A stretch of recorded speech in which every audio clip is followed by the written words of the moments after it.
Hello दोस्तों, आशा करता हूं कि आप लोग अच्छे होंगे। साथियों, आज के वीडियो में हम देखने वाले हैं 20 प्रश्नों को, यानी 10 आपका जीके का प्रश्न होगा और 10 जो होगा आपका हिंदी का प्रश्न होगा। यह आपके लिए एक छोटा सा टेस्ट है।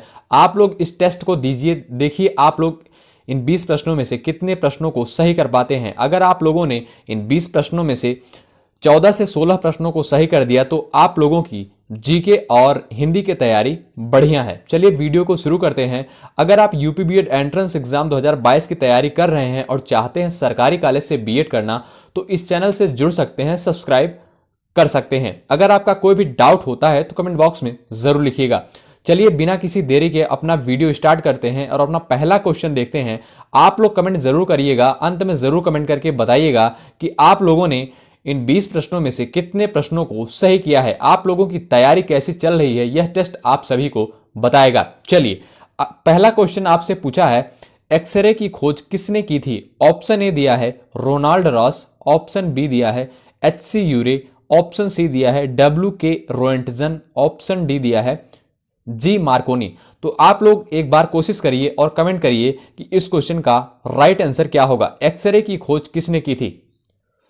चलिए बताइए। साथियों, हम आप सभी का ज्यादा समय नहीं लेंगे, छोटा सा वीडियो यह रहेगा आप सभी के लिए। तो इस क्वेश्चन का राइट आंसर होगा W.K. रोएंटजन, यानी ऑप्शन सी इस क्वेश्चन का राइट आंसर होगा। ठीक, चलिए अगले क्वेश्चन को देखते हैं। ध्यान दीजिएगा, आपका अगला क्वेश्चन है, प्राचीन सिक्कों पर वीणा बजाते हुए दिखाया गया हिंदू राजा कौन था? ऑप्शन ए दिया है विक्रमादित्य, ऑप्शन बी दिया है समुद्रगुप्त, ऑप्शन सी दिया है हर्षवर्धन, ऑप्शन डी दिया है चंद्रगुप्त मौर्य। आप लोग बताएं इस क्वेश्चन का राइट आंसर क्या होगा। प्राचीन सिक्कों पर वीणा बजाते हुए दिखाया गया हिंदू राजा कौन था? तो ध्यान रखिएगा, ऑप्शन बी आपका राइट होगा समुद्रगुप्त। इस क्वेश्चन को ध्यान रखिएगा, ये क्वेश्चन आप सभी के एग्जाम में कई बार पूछा जा चुका है। ठीक, साथियों ये सारे जो भी क्वेश्चन हैं आप सभी के लिए बहुत ही इंपॉर्टेंट है। ये क्वेश्चन आप सभी के एग्जाम में पूछे जा चुके हैं। हमने उन्हीं सारे प्रश्नों को इस वीडियो में कवर किया है।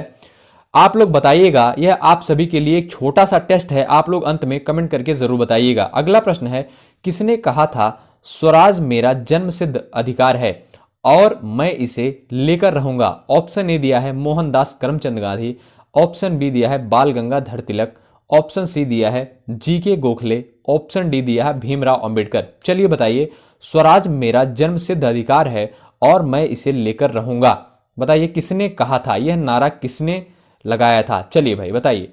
तो ध्यान रखिएगा, ज्यादा टाइम आप सभी का नहीं लेंगे, छोटा सा वीडियो यह आप सभी के लिए रहेगा। बाल गंगाधर तिलक, यानी ऑप्शन बी आपका राइट आंसर होगा। स्वराज मेरा जन्मसिद्ध अधिकार है और मैं इसे लेकर रहूंगा, यह नारा जो है बाल गंगाधर तिलक ने लगाया था। ठीक, अगला क्वेश्चन क्या है, ध्यान दीजिएगा। अगला क्वेश्चन आपसे पूछा है, पहाड़ों पर जल कम तापमान पर उबलता है क्योंकि? ऑप्शन ए दिया है पहाड़ों पर ठंड होती है, ऑप्शन बी दिया है पहाड़ों पर कार्बन डाइऑक्साइड कम होती है, ऑप्शन सी है पहाड़ों पर वायुदाब कम होता है, ऑप्शन डी है ऑक्सीजन कम होती है। चलिए एक बार कोशिश करिए आप लोग इस क्वेश्चन का राइट आंसर। पहाड़ों पर जल कम तापमान पर उबलता है क्योंकि? तो ध्यान रखिएगा, इस क्वेश्चन का राइट आंसर होगा पहाड़ों पर वायुदाब कम होता है, यानी ऑप्शन सी इस क्वेश्चन का राइट आंसर होगा। ठीक, चलिए अगले क्वेश्चन को देखते हैं। ध्यान दीजिएगा, अगला क्वेश्चन आपसे पूछा है, संविधान का कौन सा अनुच्छेद राज्य को ग्राम पंचायत स्थापित करने का आदेश देता है? अनुच्छेद 44, अनुच्छेद 57, अनुच्छेद 32, अनुच्छेद 40। एक बार कोशिश करिए आप लोग और बताइए इस क्वेश्चन का राइट आंसर। साथियों, यह टेस्ट आप सभी को बताएगा कि आप लोगों की जीके और हिंदी की तैयारी कैसी हो रही है। अभी आप लोगों की और कितनी मेहनत करने की जरूरत है, अभी आप लोग और कितना मेहनत करेंगे कि आप लोगों की तैयारी बेस्ट हो जाएगी। ठीक है, तो ध्यान रखिएगा, संविधान का कौन सा अनुच्छेद राज्य को ग्राम पंचायत स्थापित करने का आदेश देता है? अनुच्छेद 40। इस क्वेश्चन को ध्यान रखिएगा। चलिए अगले क्वेश्चन को देखते हैं, केरल की राजकीय भाषा क्या है? कन्नड़, तमिल, मलयालम, तेलुगु। तो ध्यान रखिएगा, केरल की राजकीय भाषा जो है मलयालम है, यानी ऑप्शन सी इस क्वेश्चन का राइट आंसर होगा। साथियों आप लोग अंत में कमेंट जरूर करिएगा। ठीक, नाम और अपना स्कोर बताइएगा। जवाहर सुरंग किस राज्य में है? हिमाचल प्रदेश, जम्मू कश्मीर, उत्तराखंड में, गोवा में। तो बताइएगा आप लोग, कोशिश करिएगा एक बार। जवाहर सुरंग यह जो है आपका जम्मू कश्मीर में है, यानी ऑप्शन बी इस क्वेश्चन का राइट आंसर होगा। अगला क्वेश्चन क्या पूछा है आपसे, बुद्ध शब्द का अर्थ क्या होगा? एक प्रबुद्ध व्यक्ति, एक पर्यटक, एक विजेता, एक विमोचक। तो ध्यान रखिएगा, बुद्ध शब्द का जो अर्थ होगा एक प्रबुद्ध व्यक्ति, यानी ऑप्शन ए आपका राइट होगा। ठीक, चलिए अगले क्वेश्चन को देखते हैं। आप लोग कोशिश करिएगा जवाब देने का, आप लोग अंत में प्रयास करिएगा। भारत का सर्वाधिक पटसन उत्पादक राज्य है? आंध्र प्रदेश, तमिलनाडु, बिहार, पश्चिम बंगाल। साथियों ये सारे क्वेश्चन बहुत ही इंपॉर्टेंट हैं, आप सभी के एग्जाम में पूछे जा चुके हैं, तो आप लोग इन प्रश्नों का जवाब देने का प्रयास करिएगा। तो ध्यान रखिएगा, भारत का सर्वाधिक पटसन उत्पादक राज्य जो है आपका पश्चिम बंगाल है, यानी ऑप्शन डी इस क्वेश्चन का राइट आंसर होगा। ठीक, चलिए अगले क्वेश्चन को देखते हैं। ओजोन परत अवस्थित है क्षोभ मंडल में, क्षोभ सीमा में, समताप मंडल में, प्रकाश मंडल में। तो ध्यान रखिएगा, ओजोन परत जो है आपका समताप मंडल में अवस्थित है, यानी ऑप्शन सी इस क्वेश्चन का राइट आंसर होगा। साथियों आप लोग अंत में जवाब जरूर दीजिएगा। ठीक, बार बार मैं आप सभी को कह रहा हूं, श का उच्चारण स्थान क्या है? तालु, मूर्धा, दंत, ओष्ठ। एक बार कोशिश करिएगा आप लोग, बहुत ही सिंपल क्वेश्चन है और आप सभी के एग्जाम में यहां से क्वेश्चन निश्चित रूप से पूछे जाएंगे। श का उच्चारण स्थान क्या होगा? तो ध्यान रखिएगा, तालु होता है, यानी ऑप्शन ए आपका राइट आंसर होगा। ठीक, चलिए अगले क्वेश्चन की तरफ बढ़ते हैं और अपना अगला क्वेश्चन देखते हैं। ध्यान दीजिएगा, निम्नलिखित में कौन ऊष्म व्यंजन वर्ड नहीं है? ध्यान रखिएगा, श, श, स, र। बताइए आप लोग, कोशिश करिए एक बार, निम्नलिखित में कौन ऊष्म व्यंजन वर्ड नहीं है? तो ध्यान रखिएगा, र जो है आपका ऊष्म वर्ड व्यंजन नहीं है आपका। ठीक, चलिए अगले क्वेश्चन को देखते हैं। ध्यान दीजिएगा, किस वाक्य में वचन का सही प्रयोग हुआ है? मेरी होश उड़ गई, ऑप्शन बी दिया है हमारे होश उड़ गए, ऑप्शन सी दिया है मैं होश उड़ गई, ऑप्शन डी दिया है मेरे होश उड़ गए।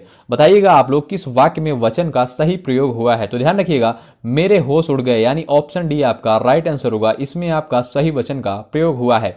अगला क्वेश्चन, महीप का सही संधि विच्छेद क्या होगा? ऑप्शन ए दिया है महाधनीप, ऑप्शन बी दिया है महाधनीप, ऑप्शन सी दिया है महिधनीप, ऑप्शन डी दिया है महिधन ईप। तो आप लोग एक बार कोशिश करिएगा, महीप का सही संधि विच्छेद क्या होगा?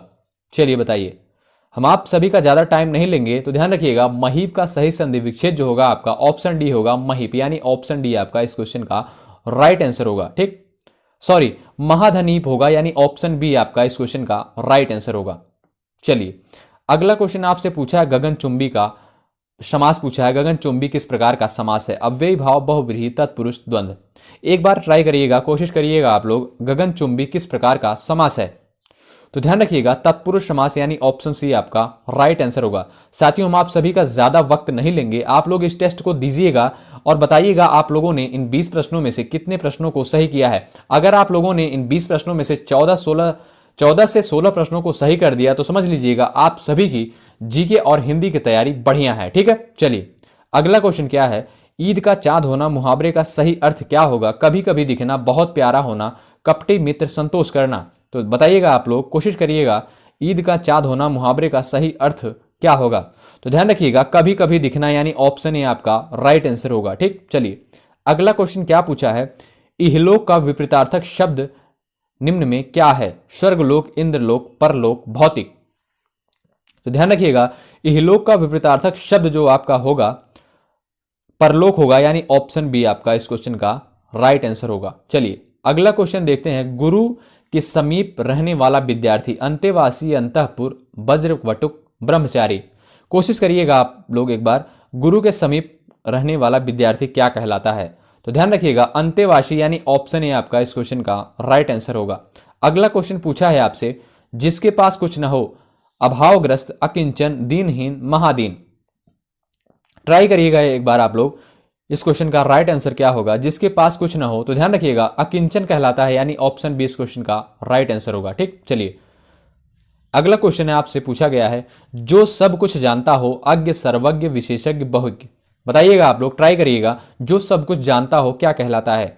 ध्यान रखिएगा, सर्वज्ञ, यानी ऑप्शन सी इस क्वेश्चन का राइट आंसर होगा। ठीक साथियों, यहां पर हमने 20 प्रश्नों को कवर किया है, 10 जीके के प्रश्नों को लिया था और 10 जो है आपका समान हिंदी के क्वेश्चन को प्रश्नों को लिया था। आप लोग अब कमेंट करके बताइएगा कि आप लोगों ने इन 20 प्रश्नों में से कितने प्रश्नों को सही किया है। आप लोगों की जीके और हिंदी की तैयारी कैसी हो रही है, यह टेस्ट आप सभी को बताएगा। आप लोग इस टेस्ट को जरूर दीजिएगा और ये क्वेश्चन जो थे आप सभी के एग्जाम में पूछे जा चुके हैं। बहुत बहुत धन्यवाद अंत तक बने रहने के लिए। अगर चैनल पर नए हैं तो जुड़ जाइए, क्योंकि यहां पर यूपी बीएड एंट्रेंस एग्जाम 2022 के लिए बेहतर से बेहतर कंटेंट और वीडियोस प्रोवाइड किए जा रहे हैं। जय हिंद, जय भारत।